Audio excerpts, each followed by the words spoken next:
Assalamualaikum warahmatullahi wabarakatuh. Perkenalkan, nama saya Naskah Wijaya dari kelas TI 4708 dan di sini saya akan menjelaskan tugas dari Operational Research yang berjudul Design of Radiation Therapy Problem. Baik, di sini saya akan tuliskan dulu. Sebentar. Ini 10 21 oke. So, kelas TI 47 selanjutnya. Oke, di sini ada studi kasusnya.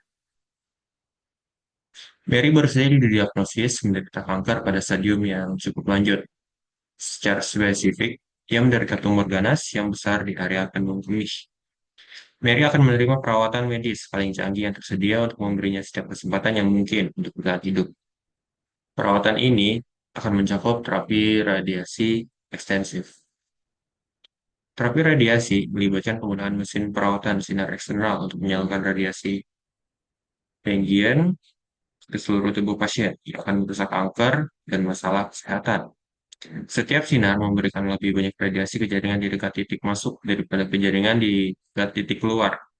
Penyebaran juga menyebabkan beberapa pengiriman radiasi ke jaringan di luar jalur langsung sinar.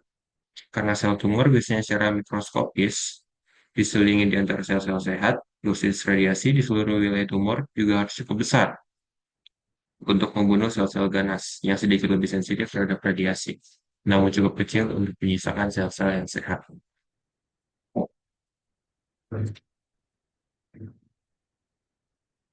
Tujuan dari desain ini adalah untuk memilih kombinasi sinar yang akan digunakan dan intensitas masing-masing sinar. Untuk menghasilkan distribusi dosis yang terbaik, setelah dosis pengobatan dikembangkan, maka akan diberikan dalam beberapa tahap yang tersebar dalam beberapa minggu. Untuk mengilustrasikan bagaimana teknik variabel buatan menangani kendala fungsional dalam bentuk lebih dari sama dengan. Kita akan menggunakan model perancangan terapi radiasi nyeri. Data dari terapi radiasi Mary adalah sebagai berikut. Untuk area terdapat empat. Yang pertama adalah healthy anatomy, yang kedua critical tissues, yang ketiga tumor region, dan yang keempat center of tumor.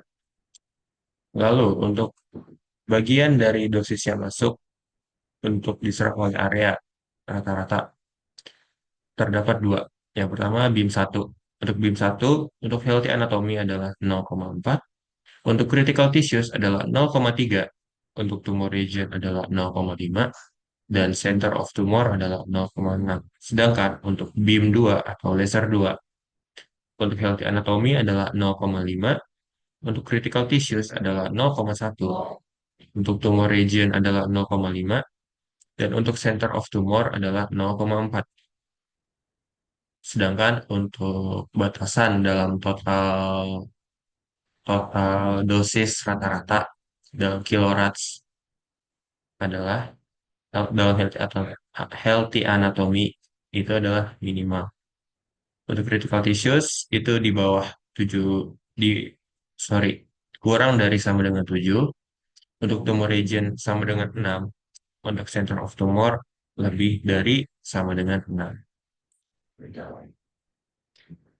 Baik, dari data dalam tabel yang sudah saya bacakan barusan dapat digunakan untuk memformulasikan linear programming model yang di mana X1 adalah dosis dari entry point untuk beam 1 dalam kilorats dan X2 adalah dosis pada entry point untuk beam 2 atau laser 2 dalam kilorats juga.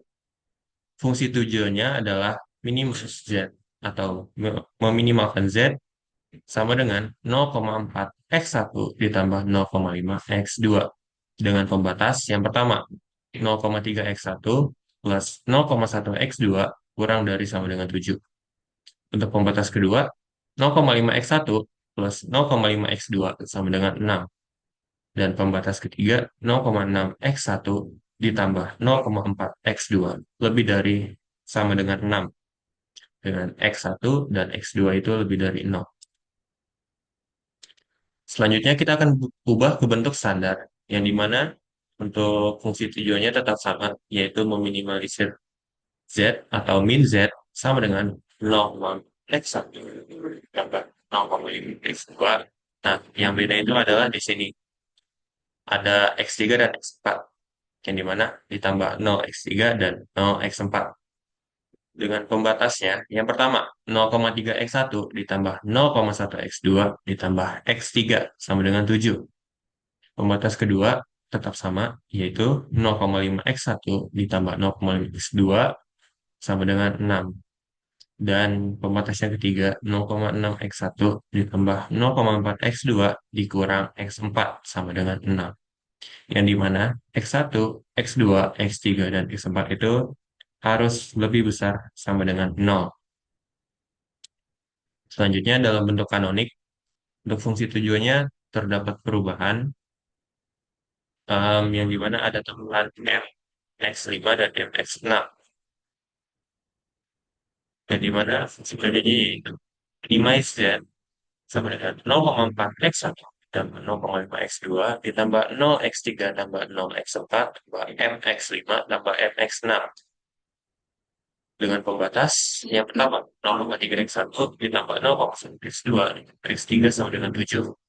Pembatas kedua 0,5x1 tambah 0,5x2 ditambah x5 sama dengan 6. Pembatas ketiga 0,6x1 0,3x2 dibagi x ditambah x6 sama dengan 6, yang dimana X1, X2, X3, X4, X5, dan X6 itu lebih dari 0.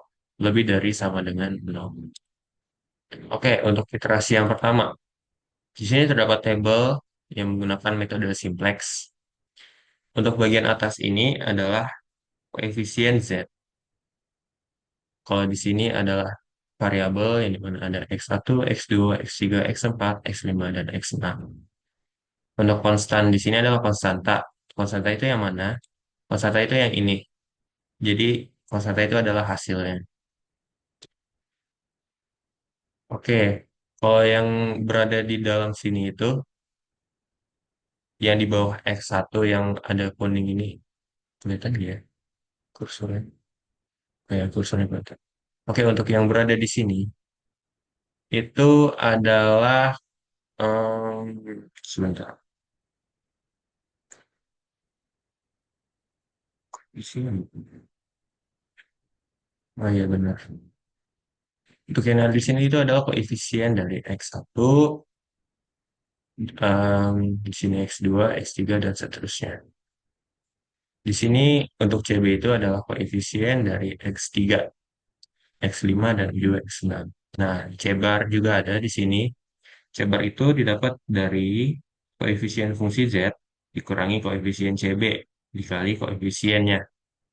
Jadi, misal untuk untuk kolom yang ini, C barnya itu koefisien fungsi Z-nya dikurangi koefisien CB dikali koefisien X1.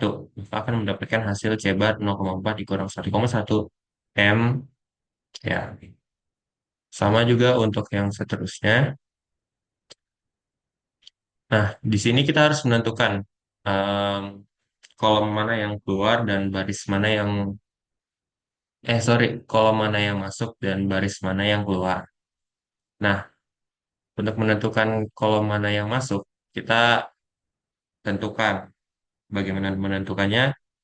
Kan di sini di cebarnya udah ditentuin nih, 0,4 kurang 1,1 M sama 0,5 dikurang 0,9 M. Nah, ini kita em, kurangkan aja dan kita lihat yang mana yang hasilnya itu lebih besar. Karena di sini kan dua-duanya itu minus ya. Hasil untuk yang C bar pertama itu adalah 0,4 dikurang 1,1. Oke, untuk C bar yang pertama itu adalah minus 0,7. Sedangkan untuk C bar yang kedua itu adalah 0,5 dikurang 0,9. Yang hasilnya minus 0,4. Nah, karena di sini hasilnya itu minus 0,7, maka di sini yang masuk, sorry, kolom X1 itu masuk. Sedangkan untuk yang keluar, itu kita cari dari rasio terkecil. Nah, cara mencari rasio itu gimana? Cara mencari rasio adalah konstanta dibagi dengan koefisien dan didapat dari semuanya setelah dihitung yang didapat adalah baris X6 itu keluar. Oke. Selanjutnya.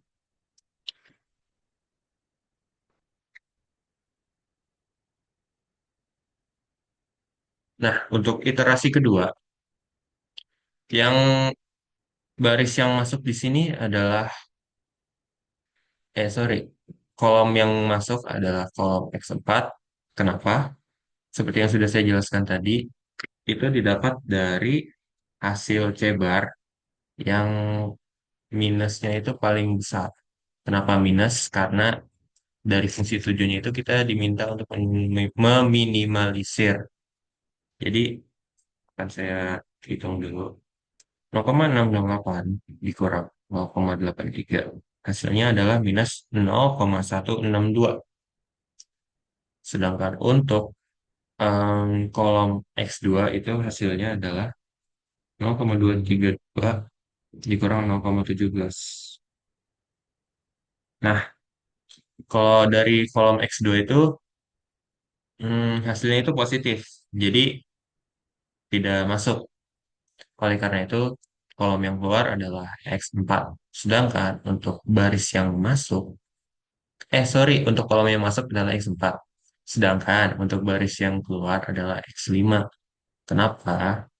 Karena dia dari semuanya, rasionya itu yang paling kecil. Tuh, 1,2. Oke? Nah, di sini kita akan melakukan iterasi lagi. Kenapa tuh? Karena untuk fungsi Z-nya itu kan diminta mencari minimal ya. Nah, makanya kita harus cari barisnya itu nggak boleh sampai ada yang minus. Karena di sini masih ada yang minus, jadi kita harus iterasi lagi. Nah, untuk iterasi ketiga, gimana tadi?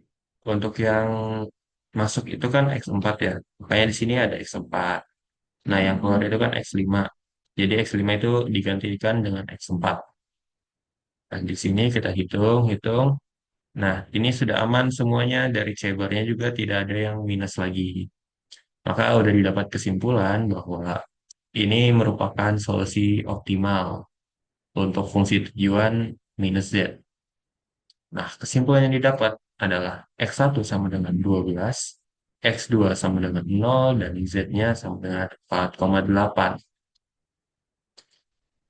Jadi kesimpulannya adalah dosis untuk entry point untuk beam 1 adalah 12 kilorats, dan untuk dosis entry point untuk beam 2 atau laser 2 adalah 0 kilorats. Jadi, dosis entry yang diabsorb itu berarti yang diserap oleh healthy anatomy atau anatomi yang sehat adalah 4,8 kilorats.